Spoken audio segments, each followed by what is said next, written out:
For transformation. Enjoy! Hey, from granddad's to parents, to children from parents, literacy and illusion, poverty and mission to I, mission impossible.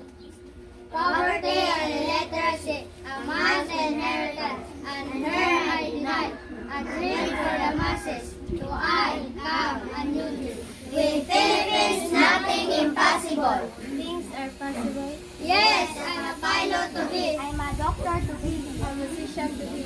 A teacher of tomorrow. Life is good. Glory to the Lord. Together as one, we shall smile and make this world a presentable land to live. Yes, we shall. We are from Philippines for God and my country. Kamsahamnida.